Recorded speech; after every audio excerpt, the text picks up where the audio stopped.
অনুশীলনী 9.1 এর ধারাবাহিক ক্লাসে সবাইকে স্বাগতম।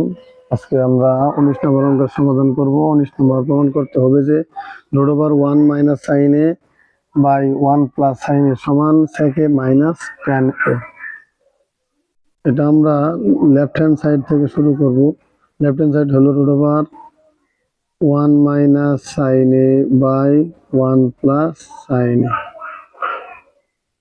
এই সমস্ত অঙ্কের একটা বিষয় হলো, যদি আমরা রাইট হ্যান্ড সাইড মাইনাস ওয়ালা উত্তর পাই তাহলে শর্ট টেকনিকটা হলো বাম পক্ষের যে মানটা ঋণাত্মক থাকবে, মাইনাস ওয়ালা থাকবে, ওই মানটাকে দ্বারা লবকেও গুণ দেবো, হরকেও গুণ দেবো।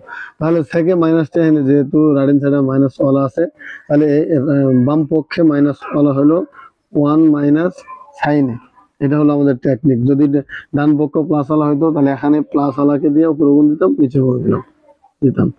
তাহলে রুট ওভার 1 মাইনাস সাইনে বাই 1 প্লাস সাইনে, পূর্বে যা ছিল তাই লিখলাম। তাহলে উপরেও 1 মাইনাস সাইনে দ্বারা গুণ, নিচেও 1 মাইনাস সাইনে দ্বারা গুণ। তাহলে এখান থেকে আমরা লিখতে পারি লব ও হরকে 1 মাইনাস সাইনে দ্বারা গুণ করে।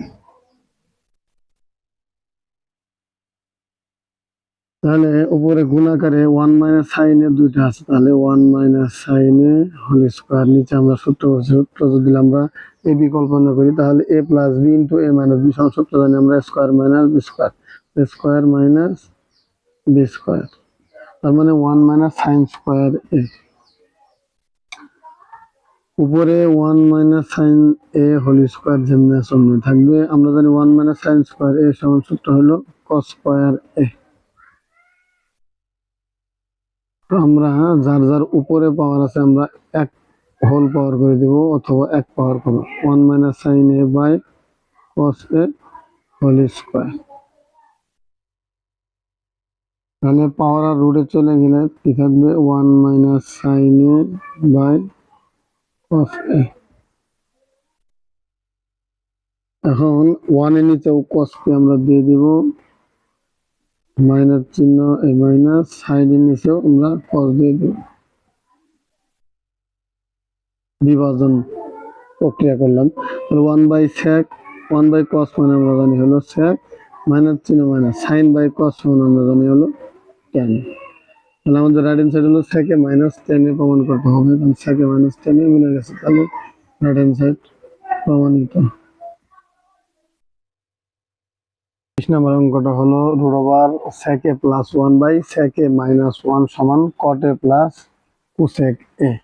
19 নম্বরের যে পদ্ধতিতে অঙ্কটা হবে, যে নিয়মে, 20 নম্বরটাও একই নিয়ম।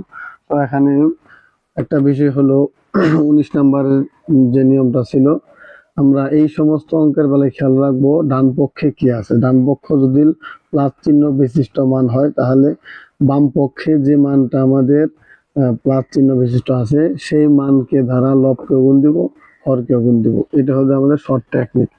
এই নিয়ম অঙ্কগুলো করলে আমাদের অঙ্ক দ্রুতই শেষ হয়ে যাবে এবং সহজ এই নিয়মটা। তাহলে আমাদের লেফট হ্যান্ড সাইড হলো sec a plus 1 by sec a minus 1। 19 নম্বরের মতো অনুরূপ ভাবে sec a প্লাস 1 দ্বারা উপরে গুণ দিব, নিচে গুণ দিব।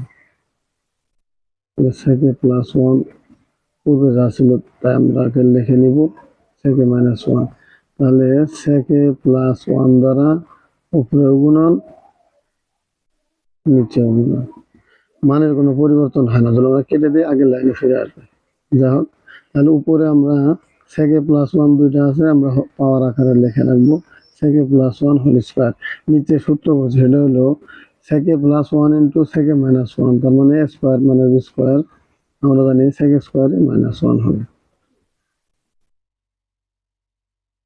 উপরে যা আছে তাই sec a plus 1, sec a স্কোয়ারে মাইনাস 1 সমান আমরা জানি হলো tan square a whole square power করব, তাহলে sec a plus 1/10 whole square power আর রোডে চলে যাবে। তাহলে কি হলো, sec a প্লাস 1/10 আমরা মানে 10 কে বিভাজন করে দিব, মানে sec এর নিচেও দিয়ে দিব, এখন 10 1 এর নিচেও আমরা কি 10 দেব। তাহলে sec কে যদি আমরা ভাঙাই কি পাওয়া যাবে, 1/cos, অথবা sec এর বিপরীত ছিল 1/cos, 10 কে ভাঙাইলে sin a/cos a প্লাস চিহ্ন প্লাস, তাহলে 1/10 আমরা জানি সমান হলো cot a, তাহলে 1/cos a গুণন, আমরা ভাগকে গুণন দিলে তাহলে লব হর হবে, হর লব হবে, তার মানে cos এর উপরে যাবে, sin এ নিচে চলে আসবে, প্লাস চিহ্ন a প্লাস, এই হলো cot a। তাহলে cos a কাটা থাকলো হলো 1/sin a, আমরা জানি 1/sin a মানে cosec a, R cot a, তাহলে আমরা cot a টা আগে লিখে রাখবো, প্লাস 1/sin a মানে cosec a, তাহলে cot a plus cosec a আমাদের রাইট হ্যান্ড সাইড মিলে গেছে, এটাই প্রমাণিত।